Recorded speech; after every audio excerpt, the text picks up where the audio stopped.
लेते हैं कि 7 जनवरी 2026 से देश भर में नई पेंशन गाइडलाइन दोस्तों लागू कर दी गई है। हाँ साथियों, 7 जनवरी 2026 से देश के सभी राज्यों में जो भी वृद्धावस्था पेंशन, विधवा पेंशन, विकलांग पेंशन या फिर किसान पेंशन, ईपीएफओ पेंशन है दोस्तों, इन सभी पेंशन योजनाओं के लिए नई गाइडलाइन जारी की गई और साथियों इसको लागू भी कर दिया गया है। दोस्तों जैसे ही लागू किया गया है वैसे ही नए नियम यहाँ पर लागू हो गए हैं। पेंशन में बम्पर बढ़ोतरी कर दी गई है। बकाया पेंशन को भी लेकर के दोस्तों यहाँ पर ऐलान कर दिए गए हैं।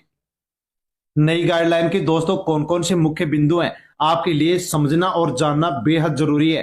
तो दोस्तों नई गाइडलाइन में कहा गया है कि आधार से सत्यापन अनिवार्य कर दिया गया है, केवाईसी पूरी होना जरूरी कर दिया गया है, जीवन प्रमाण पत्र अनिवार्य रूप से जमा करवाना अनिवार्य कर दिया गया है, डीबीटी के माध्यम से पेंशन का भुगतान होगा, डिजिटल रिकॉर्ड से उम्र और पात्रता की अब जांच की जाएगी, बकाया पेंशन का दोस्तों अब स्पष्ट रूप से निपटान किया जाएगा और शिकायत का अधिकार सभी पेंशन धारकों को दे दिया गया है। जी साथियों, पेंशन योजनाओं पर नई गाइडलाइन जारी की गई है जिसको सभी राज्यों में सभी पेंशन योजनाओं के लिए लागू किया गया है। दोस्तों इनके बारे में हम विस्तार से जानते हैं कि किस प्रकार से नई गाइडलाइन जारी की गई है और दोस्तों इनके माध्यम से पेंशन योजनाओं पर किस प्रकार से क्या क्या बदलाव किया गया है। आप दोस्तों यदि इन बदलावों के बारे में, नई गाइडलाइन के बारे में जानकारी नहीं लेंगे तो आपकी पेंशन बकाया रह जाएगी, आपकी पेंशन अस्थायी रूप से रोक दी जाएगी। सबसे पहले जानते हैं कि सुप्रीम कोर्ट का ऐतिहासिक फैसला भी आ गया है। सुप्रीम कोर्ट ने साफ शब्दों में कहा है कि पेंशन कोई दया नहीं बल्कि अधिकार है।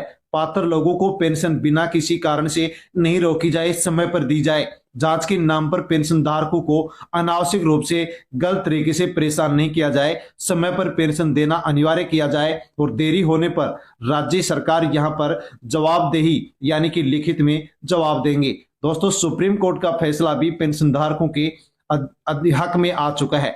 हर पेंशन धारक को दोस्तों अब शिकायत करने का अधिकार सुप्रीम कोर्ट की ओर से दे दिया गया है। यदि समय पर पेंशन आपको नहीं मिलती है तो आप शिकायत कर सकते हैं, क्योंकि शिकायत करने का अधिकार सभी पेंशन योजनाओं में सभी पेंशन धारकों को दे दिया गया है।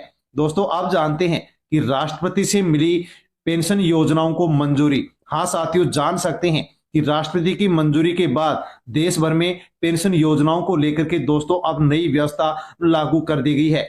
दोस्तों आपके लिए राष्ट्रपति की दोस्तों यहाँ पर मंजूरी मिली है और अब नई व्यवस्था पेंशन योजनाओं में लागू की गई है। दोस्तों जैसे राष्ट्रपति की मंजूरी मिली है उसके बाद में क्या क्या बदलाव यहाँ पर किए गए हैं वो आप जान सकते हैं कि पेंशन योजनाओं को दोस्तों अब कानूनी मजबूती दी जाएगी, यानी कि पेंशन योजनाओं को अब दोस्तों कानून के तहत अधिकार दिए जाएंगे। पात्र लाभार्थियों की अब सुरक्षा की जाएगी, बकाया पेंशन की स्पष्ट व्यवस्था की जाएगी, डिजिटल सिस्टम को वैधता दी जाएगी, फर्जी मामलों पर सख्त कार्रवाई की जाएगी और राज्यों को पेंशन बढ़ाने की अब छूट दी जाएगी। तो दोस्तों बड़ी अपडेट पेंशन धारकों